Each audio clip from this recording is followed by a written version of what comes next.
All right, hello everyone. Welcome back to the channel. This is Tyler King with the Denver Gazette. Back to preview another Colorado football game, and this time we are back to Big 12 football for good with BYU coming to town for an Alamo Bowl rematch on Saturday night. One of these another late night kickoff, 8:15. We had one last week with Wyoming in town. 2 weeks ago, we had the Big 12 opener at Houston, which was a 6:30 local time kickoff. That'll be the same kickoff next week when the Buffs are in TCU. Another trip to Texas, another 6:30 p.m. local time kickoff, 5:30 p.m. here in the Mountain Time Zone. But we're here to talk about this Alamo Bowl rematch today. Not too much, bad blood on either side, despite the Cougs whooping up the Buffs pretty good in San Antonio at the end of 2024. Whole pretty new look team for the Buffs, and BYU looks mostly the same except for quarterback, but it should be a fun matchup between two teams with coaches who have a lot of respect for each other. It feels like over the next couple of years, if the progression continues for both teams, for both Coach Prime, for both Coach Prime and Kalani Sitake, with the momentum they've been building in the first couple of years of the new look Big 12, it could become kind of a marquee matchup that people look forward to on the calendar. Not every year, but every year that it is on the calendar. And to preview this important game, we've got my good friend Sean Walker from KSL, who covers BYU.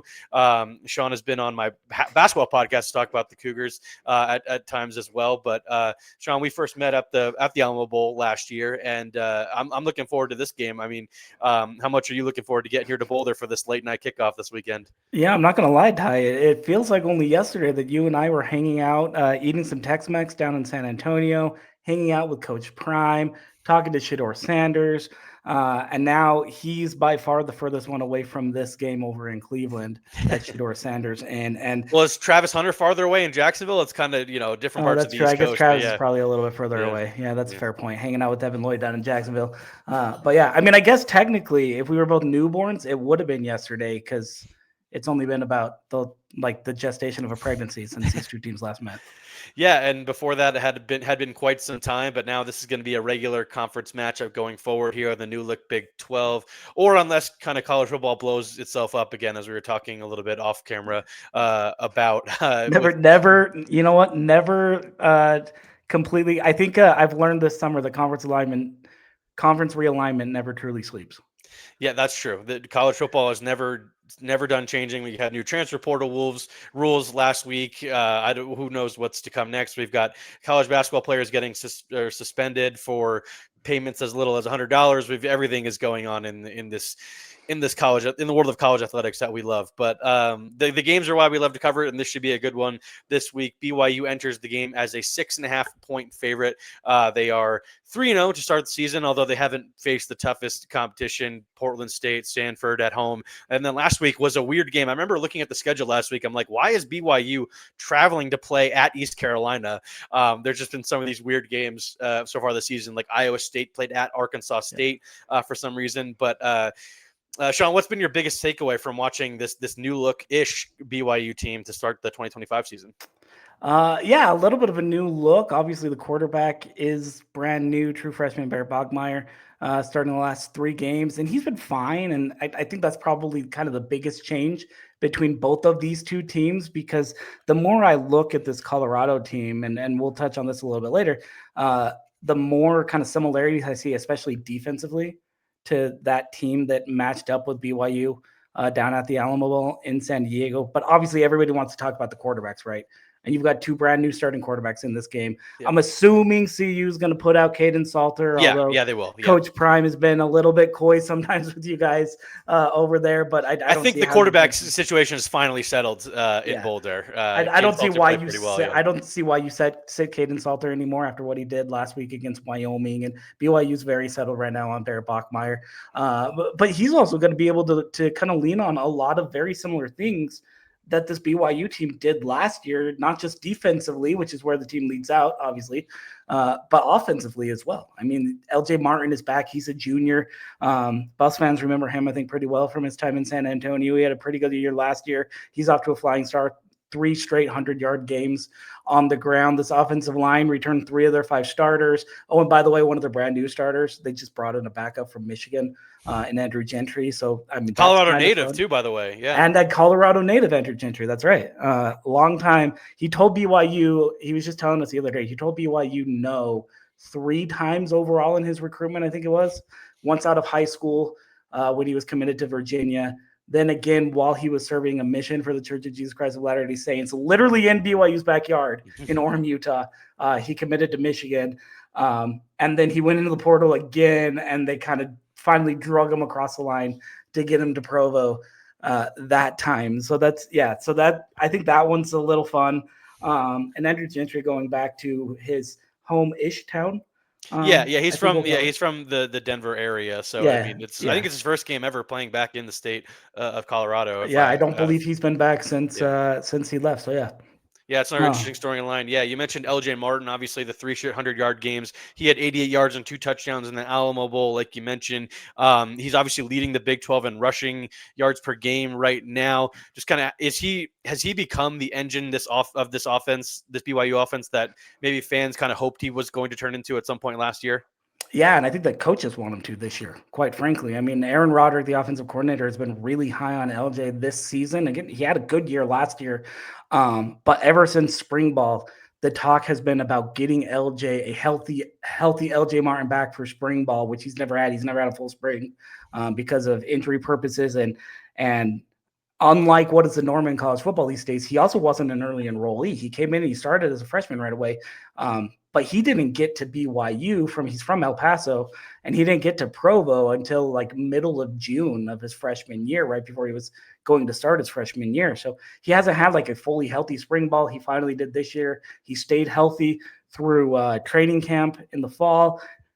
Knock on wood a little bit. He's stayed healthy through the first 3 games of this season. He's battled some injuries here and there. But right now, I mean, a lot. We can talk about Bear Bachmeier and what he's been able to do, but so much of what this BYU offense does, it really is kind of based around this every down tailback type of player. And he's got some nice players behind him as well. Although I guess we just barely learned from the availability report, he'll have 1 fewer running back. That was kind of the big surprise injury-wise, I think, from BYU midweek.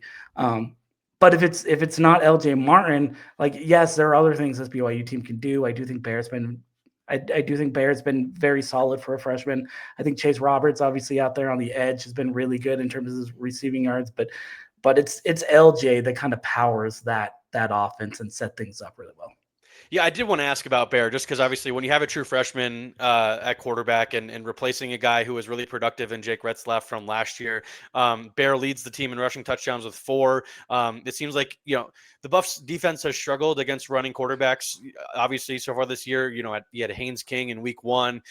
In week 3, Connor Wegman was able to kind of use his legs successfully at Houston. How much of a weapon can Bear be with his legs if, they're going to lean on LJ, and maybe he can play off of that and take advantage of some times where the Buffs defense is really selling out to stop LJ?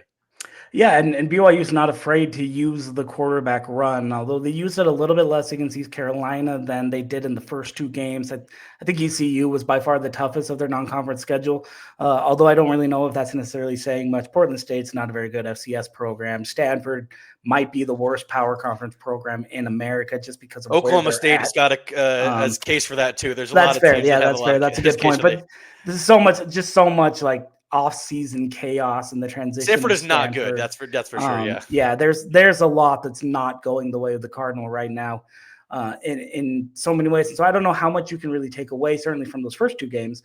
From that third game, I think you could take a little bit away from. I think ECU is going to wind up being a very solid American team. I think they'll be right up there in kind of the top 5, 6 in that conference, which honestly still looks a little bit like it's Tulane's to lose, but it's probably almost certainly I think we can call it the deepest G5 league. It's now. Probably the most talented too, I would say, with Memphis playing well as to start the year, USF, all those teams. Yeah, 100%. And so because of that, with what BYU did at East Carolina, like a lot of that first half, they didn't necessarily run Bear Bachmeier a ton, and then he kind of got going using his legs a little bit, scored on the ground once there. And it feels like they're maybe trying to preserve him so that he's not taking a ton of hits, run the ball smartly, that kind of thing. But some of those things you also just sort of have to learn from experience. And he's 18 years old, first-time starter, true freshman quarterback. And so he's kind of learning some of those things via experience. If Bear Bogmeyer can get in a rhythm, not only throwing the ball, but also running it against Colorado, I think that's a best-case scenario 100% for this BYU team that likes to do a little bit of both. He's not afraid to do a little bit of both, but sometimes it's just about learning kind of that give and go, that pick and choose, the nuances of the offense to be able to know when to take off and when to sit back and, sometimes even when to take a sack, right? Yeah, he's got plenty of receiving weapons as well. Chase Roberts is an all Big 12 caliber receiver who played well against the Buffs in the Alamo Bowl last year. Had a great season overall. Carson Ryan is a really good tight end that started his career at UCLA. Came from Utah. This past season in the transfer portal. But if you kind of look, like you mentioned, that game against ECU last week, BYU didn't have an offensive touchdown until midway through the third quarter. They're able to take a 13-3 lead into halftime because of a pair of interceptions by Evan Johnson. One that saved a touchdown, and then another one a couple minutes later that scored a touchdown in the final minute. So I did want to transition to this BYU defense that is first in the Big 12 right now in points per game allowed and yards per game allowed, which obviously we should take a little bit of that with a grain of salt, like you said, given the caliber of opponents. But how impressive has that unit been to you so far this season? Yeah, and they've picked up right where they left off. This was a defense first team last year under defensive coordinator Jay Hill. I expect Jay Hill to be in conversations within the coaching carousel for probably the foreseeable future every offseason. And I don't say that as a slight to BYU fans saying, hey, get ready for him to leave. I think Jay's also very entrenched, very happy. Him and his family are very happy at BYU. They're both from Utah.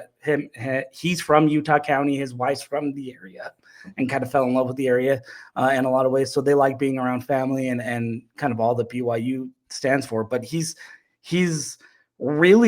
becoming one of the most valuable defensive coordinators, at least on the West Coast and maybe in all of Power Conference football, for what he's able to do. And with how much we talk about how similar or dissimilar these BYU and Colorado teams are, this BYU defense is probably where they're the most similar from what Colorado saw last week. They replaced a lot on the defensive line, although they brought in a ton of transfers led by Utah transfer Keanu Tanavasa up front to kind of fix that. But they return most of their linebacker core. Isaiah Glasker and Jack Kelly are maybe one of the strongest kind of 1-2 linebacker punch that you have in the Big 12, just in terms of that 1-2 depth. Overall, they're both very good. You mentioned Evan Johnson breaking out of his shell. This is a BYU team that loves to force turnovers. They love to pull down picks. They actually had a third interception against East Carolina, but Tanner Walls was called back because of a substitution penalty, which coaches were none too happy about. I'll leave it at that with the officiating crew over that against East Carolina.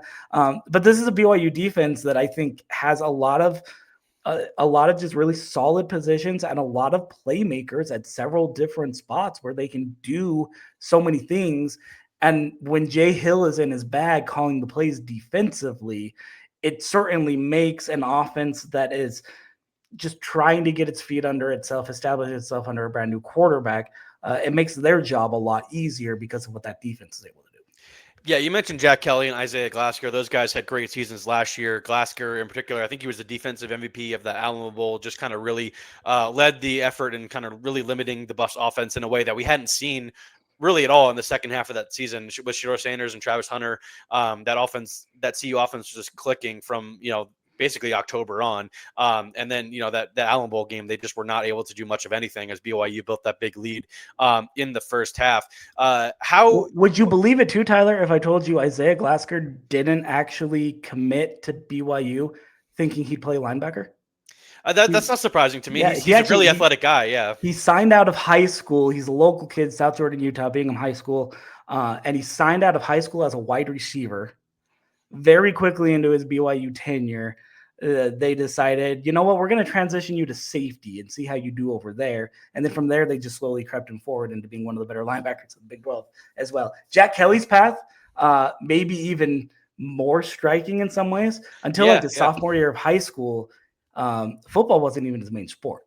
He was like a nationally ranked BMX rider, like a really good semi-professional biker, if you will, going to like world championships, and he had like sponsorship offers and everything to turn pro and that sort of thing. And then the football bug really just kind of bit him, and he was a little bit of a late bloomer. He started at Weber State, then followed Jay Hill down to BYU as well there. So you've got two linebackers there that neither one of them were certainly expected probably when they started their college career to be among the best linebackers in the Big 12, but here they are.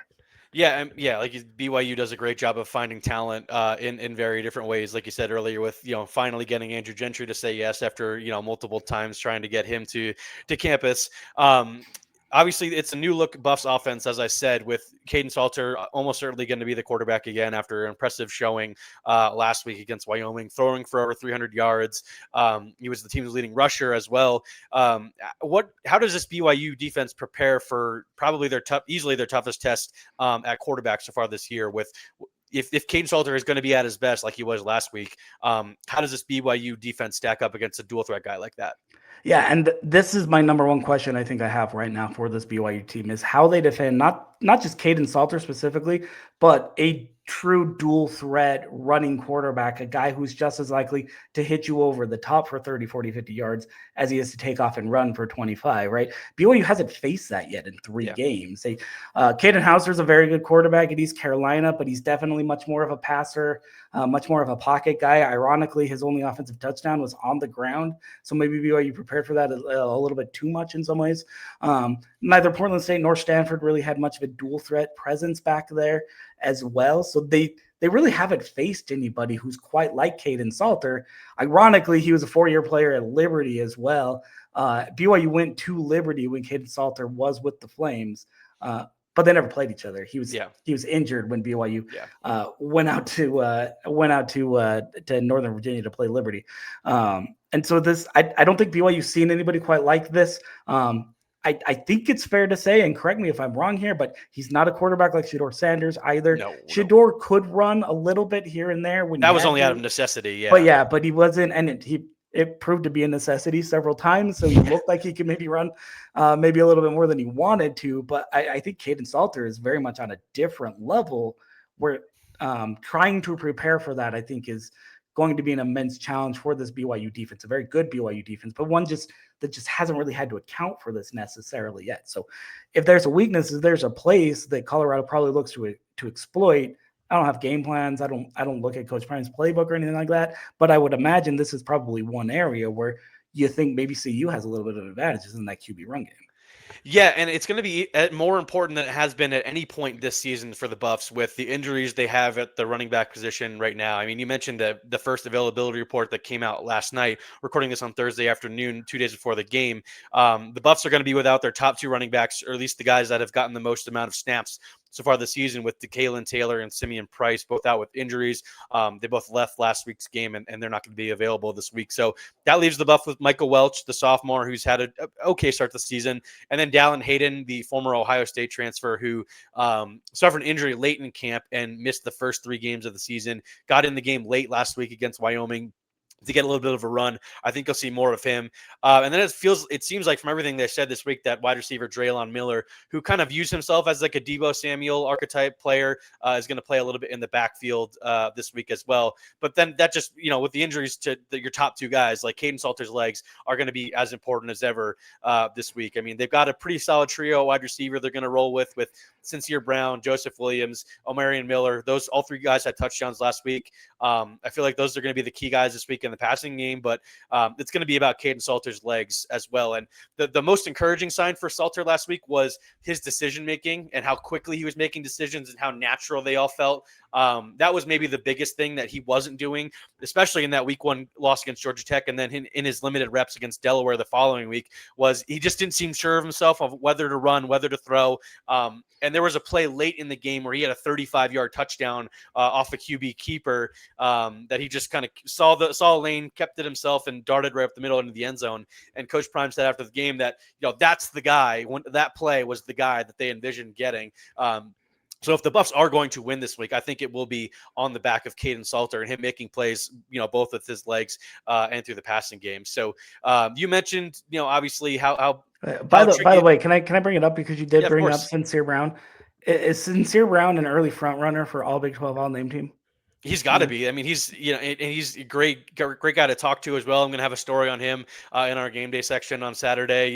Played at Pub Campbell. that. Yeah, played at Campbell last year. Kind of views himself as like a Randy Moss type player with how tall he's 6'5", got really good speed. And Randy Moss has ironically been around the program a little bit the last couple weeks as a friend of Coach Prime. So just all of that goes in. But what I was saying was, I was just going to get your take on how you think this game could go, because you said it's kind of tough to gauge or parse out what BYU's done this year and how real some of it is and how real or how fake some of it is. And Colorado obviously has played a pretty decently difficult schedule to start the year with a really good Georgia Tech team in week 1. I think Houston's an underrated Big 12 team. They played on the road in the conference opener 2 weeks ago. Both those teams are better than anybody BYU has played. So I feel like I know how this game's going to go from the Buffs perspective, but from the BYU perspective, how are you trying to gauge how this one could go? Yeah, and again, I think a lot of it just depends on how BYU can contain the legs of a quarterback like Caden Salter, like somebody that just hasn't, that just does so many things that they haven't really matched up against. I think this BYU team can find offense, and their struggles certainly for the first 3 games of the year have been much more on offense than on defense. Their defense kind of carried them in a lot of ways. I think this offense is starting to figure things out. They're averaging their top 25 team in terms of points per game at 41.3 overall. Again, consider the level of competition on that 100%, but I think they've gotten a little bit better progressively from game 1 to game 2 to game 3. And you would hope that translates to maybe another step up into game 4, albeit against much tougher conversation. I think BYU has, you literally can't get better than first in the country and 5.3 points per game. Again, consider the competition, but first is still first, right? So I think this BYU defense should have a little bit of an advantage in that regard, but I fully understand why this is a 6.5 point spread right now. Yeah. This is by far, and Aaron Roderick and Jay Hill both said it to us. I think Kalani Sitake said it to us on Monday as well, but I know both coordinators did just the other day, that this is by far the best team or the most talented team that BYU's faced yet, and it's one heck of a way to start conference play where the games really matter, and you got to start worrying about consistency and health and those kinds of limitations. I'd feel a lot better about BYU if they had a second running back like a Shone Moa. He has officially been out as of Wednesday night on that availability report. And so BYU is going to be down to LJ Martin, and they've got a couple of other running backs that should see some time. Meaning now Hine is coming back into health. Jovesa Damuni has shown a little bit in there as well. They do some stuff off of kind of play action and jet sweeps and that kind of thing that should help take a little bit of a load off of LJ Martin. But ironically, I think it's LJ Martin that's going to really dictate how this game goes. BYU is going to want to run the ball. If they can run the ball against this Colorado front, then I see them controlling that time of possession, probably grinding out a pretty low-scoring game. 6.5 points is the absolute maximum I would take in this game. I don't think we see anything more than a 1-touchdown game. And if BYU can really run the ball effectively, then I think that gives them the ultimate advantage to come away with the win. If Colorado stacks that line of scrimmage and makes it harder for BYU to run, maybe puts a little bit more on Bear Bogmeyer's arm, then I think BYU gets into more trouble with this one. And when you have Bear throwing into that secondary, I really like, by the way, Colorado's defensive backfield. I think they've got some great playmakers in the secondary. They got a couple of they've got one surefire NFL draft pick and one like fringe NFL draft pick at the cornerback spot. I think if I remember right. And so DJ McKinney and Preston Hodge, yeah. Yes. And so I think if that becomes the game, then BYU's probably in trouble. So I can see it certainly going both directions, but I think BYU's going to want to run the ball, and I think that probably ultimately gives them advantage to win a very tight, low-scoring kind of game. Yeah, I was just going to ask for your prediction. I'll give mine before you give yours. I do think it's going to be a pretty low-scoring game, but I do think BYU just barely covers. I'm going to go 24-17 BYU, led by a big night from LJ Martin. I just haven't seen enough from the CU defense to prove they can stop the run. Like we said, Georgia Tech, Houston, they were both able to run the ball really successfully whenever they wanted to. And the Buffs are still dealing with a bunch of injuries up front on the defensive line, both at tackle and on the edge. And I don't trust their linebackers linebacker play nearly as much as I do BYU's. So I think BYU is going to be able to kind of control the clock. The Buffs will have a couple of explosive plays, but I think generally the offense will have a little bit of a more difficult time this week, and I'm going to go BYU 24-17. Before I get you out of here, Sean, what do you got? Yeah, I'm very much feeling the same way. So Brett Ciencia from Pick Six Previews, he writes a column every week for us where he looks at the numbers and gives a basic prediction. And his prediction was actually almost exactly sort of what I was thinking in a lot of ways in this game. He's got BYU coming in and grinding out a game, leaning on their run game, kind of trying to get physical with Colorado in a lot of ways, and coming away with a 27-21 win. That, again, that feels like the kind of way that I think BYU needs to win. Absolutely. I think 27-21, 24-18, 26-20, somewhere in there. Maybe we get like a really weird score, like that'd be fun, yeah. Like 24-19. That could be fun. I love 19 games where 19 is the second one. I think that would be a lot of fun. I don't know how we get there, but maybe throw in like a safety or something. Like Colorado had a safety last week, so it's there we go. Certainly seen it. In these wacky 8-15 games, anything can happen. Yeah, 100%. So yeah, I think that's how BYU needs to win. Ultimately, that's probably how they could win this game. If this becomes a shootout, I 100% favor Colorado in this game. If it somehow gets to be a shootout, I think it's Colorado's to lose then. Yeah, I'm not sure. There's certainly a world where that can happen, just because you said we don't know a ton about this BYU team against this level of competition. But I agree with you that it's probably going to be more of a slog and a pretty tight game. But I do have a slight BYU cover. But I appreciate you coming on, Sean, to break down this game, and I will see you on Saturday night in the press box. No, appreciate it. Thanks, Tyler. Anytime. All right, that'll do it from today's episode. As always, make sure to like and subscribe to the channel. Leave a comment down below. Let me know what you guys are thinking ahead of this game. We will be back after the game, after the press conferences on Saturday night. It'll be pretty late in the morning once again with these 8:15 kickoffs. But we'll be back to break down whatever happens in this really exciting Big 12 home opener for the Buffs against BYU in an Alamo Bowl rematch. And a game I'm looking forward to, and a game I think could become, like I said, a pretty marquee matchup in the Big 12 going forward every time these two teams face off. So thanks to Sean Walker from KSL for coming on, and thanks everybody for watching, and stay tuned for what's next.